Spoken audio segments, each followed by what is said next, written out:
आज हम डिस्कस कर रहे हैं इन्हीं दो सप्लाइयों को सिंक्रोनाइज़ कैसे कर सकते हैं। आज फिर हम एक पावर प्लांट में हैं और आज का हमारा वीडियो इसके ऊपर है कि क्या दो सप्लाइयों को एक करके या दो सोर्सों की सप्लाइयों को एक करके हम कंबाइन करके चला सकते हैं। फॉर एग्जांपल के लिए मान लीजिए 3 मेगावाट या 4 मेगावाट का टरबाइन है और आपके पास एमपीवी का कनेक्शन है या इलेक्ट्रिसिटी बोर्ड जो भी आपके यहाँ कहते हो, जैसे कि यूपी में यूपी बोर्ड का कनेक्शन होता है, यूटिलिटी कनेक्शन, दोनों को कंबाइन करके क्या हम एक सोर्स एक जगह यूज़ कर सकते हैं। तो किस तरीके से करेंगे, देखिए हमारे पास में यहाँ पर एक सिंक्रोनाइजिंग पैनल है, इसमें देखिए सामने। तो जस्ट इस तरीके से हमारे पास स्विच लगे हुए हैं। हमें सबसे पहले CV सेलेक्ट करना पड़ेगा। यहाँ पर हम अगर CV1 सेलेक्ट करते हैं तो 1 नंबर पर करना होगा। दूसरी चीज़, अगर हमारा यहाँ पर अब बस सिलेक्शन करना है, मतलब आपको किसके साथ में इसको सिंक्रोनाइज़ करना है, तो यहाँ पर 3 ऑप्शन है, मैनुअल मोड, ऑटो मोड और डेड बस मोड। तो हम यहाँ पर इसको ऑटो मोड में सेलेक्ट कर देंगे। तो ऑटो मोड में ऑटोमेटिकली जो है हमारा जो ये दोनों ब्रेकर आपस में सिंक हो जाएंगे।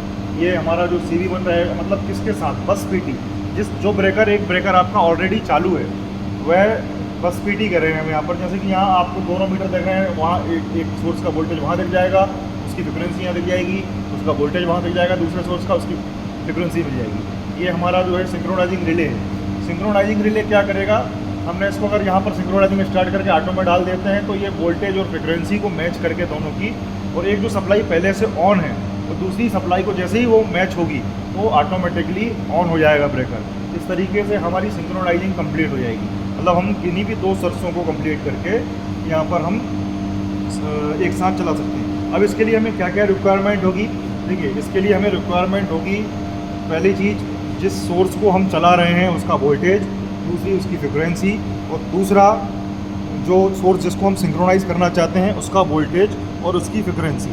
अब देखिए दोस्तों, यहाँ पर वोल्टेज लाने के लिए तो मुझे यहाँ पर 415 वोल्ट या डायरेक्ट भी ला सकता हूँ, नहीं तो मैं बाई हेल्प ऑफ PT आती है, स्टेप डाउन ट्रांसफार्मर कहेंगे, पोटेंशियल ट्रांसफार्मर। तो इससे मैं क्या करूँगा, 415 वोल्ट को देकर और 110 वोल्ट कन्वर्ट कर लूँगा।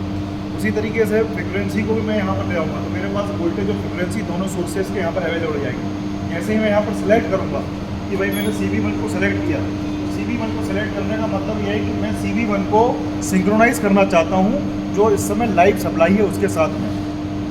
देखिए और भी सिंक्रोनाइजिंग, और CV2 CV3 स्केयर है मेरे पास में, मैं उसको भी यूज़ करके दूसरे ब्रेकर्स को भी सिंक्रोनाइज़ कर सकता हूँ। एक साथ कई सप्लाइयों को एक साथ मिलाकर जो प्रक्रिया होती है उसको सिंक्रोनाइजिंग कहते हैं।